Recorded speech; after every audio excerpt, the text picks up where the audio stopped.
Ao discipular uns aos outros, a gente tem acesso a questões profundas no coração dos nossos irmãos, não é verdade? À medida em que a gente compartilha de livre iniciativa os nossos pensamentos, nossas emoções, nossos desejos mais profundos, a gente constrói ligações preciosas uns com os outros.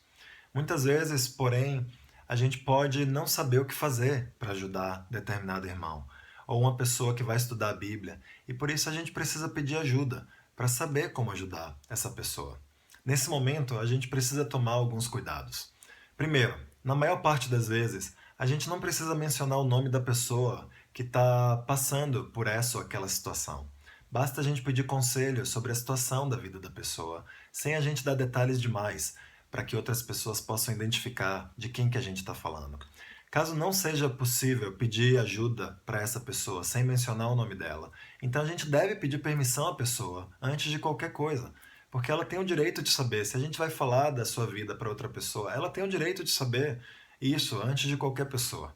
A gente também precisa tomar cuidado com a maneira como nós falamos e pedimos ajuda para outras pessoas. Aqui em Tiago 4, no versículo 11, a Bíblia fala: Irmãos, não falem mal uns dos outros. Ao falar, seja o mais bondoso e gracioso e objetivo possível. Cuidado com a reputação das pessoas. E também cuidado para não influenciar outras pessoas, terceiros, a pensarem de forma negativa sobre algumas pessoas que elas mal conhecem. Também a gente não deveria ficar falando de questões de discípulos para pessoas de quem a gente não esteja pedindo ajuda. Em Provérbios 26, versículo 17, a Bíblia fala: Como alguém que pega pelas orelhas um cão qualquer, assim é quem se mete em discussão alheia. Se a gente fala do coração de uma pessoa para outro e a gente não está pedindo ajuda de como lidar com esse pecado, isso tem um nome na Bíblia: é fofoca. A gente deveria parar absolutamente de fazer isso. Não existe razão justificativa para a gente ficar falando das questões íntimas de discípulos para outros. Em Provérbios 18, versículo 8, na nova tradução na linguagem de hoje, a Bíblia fala: Os mexericos são tão deliciosos, como gostamos de saboreá-los. Imagine como a igreja pode ser incrível se nós formos profundos com as questões uns dos outros, dos nossos corações, e ao mesmo tempo a gente tratar com respeito as questões das pessoas que as confiaram a nós. E uma pergunta pode surgir aqui nesse momento. Se eu ver um discípulo em pecado, ou se um discípulo vier e confessar um pecado a mim e eu não souber ajudá-lo, o que eu faço nessas situações? Bem, nesse caso, você deve conversar com o discípulo e sugerir que ele peça ajuda de outro discípulo mais experiente. E que talvez vocês dois ainda poderiam fazer isso junto. Você pode ir junto com ele e pedir ajuda de uma outra pessoa que tenha mais experiência ou mais sabedoria. Caso o discípulo não queira fazer isso, você precisa usar o seu bom senso para discernir se ainda assim você deve ir falar com outras pessoas. Por exemplo, você pode ser testemunha de que um irmão solteiro está cometendo imoralidade sexual. Ou seja, ele está tendo relação sexual com outra pessoa. Ou então que uma irmã está cometendo atos desonestos no seu trabalho. Bem, em geral, pecados que venham a sujar o nome da igreja diante dos não cristãos e possivelmente outros pecados cujas consequências sejam mais sérias, esses pecados precisam ser trazidos à luz.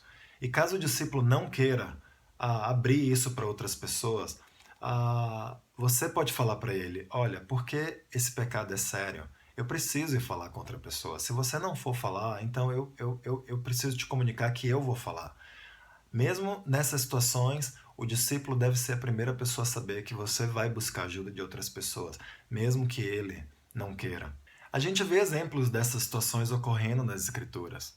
Aqui, por exemplo, na carta de 1 Coríntios, a gente sabe que o apóstolo Paulo ele ficou sabendo de várias situações que estavam ocorrendo na carta de Corinto, porque o irmão Chloe o informou sobre essas questões. Aqui em 1 Coríntios 1, no versículo 11, a Bíblia fala: Meus irmãos, eu fui informado por alguns da casa de Chloe de que há divisões entre vocês.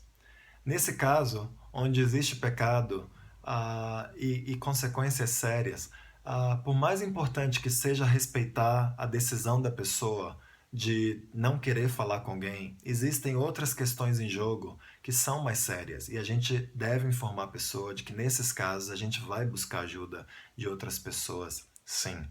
Por outro lado, pode ser que exista uma situação na vida do discípulo que ele não queira mudar, como, por exemplo, um hábito de acordar tarde, de chegar atrasado no trabalho, ou ainda certos programas de televisão que ele assiste, que ele não deveria estar assistindo.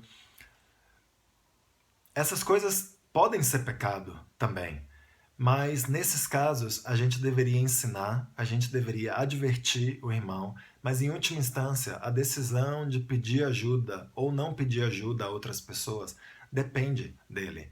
E ele deve ser respeitado na sua decisão, ainda que tola, de não pedir ajuda de outras pessoas.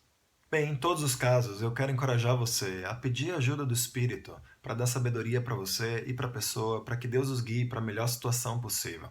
Se errarmos, vamos confiar de que a gente vai aprender com os erros e de que a gente vai agir com mais sabedoria da próxima vez.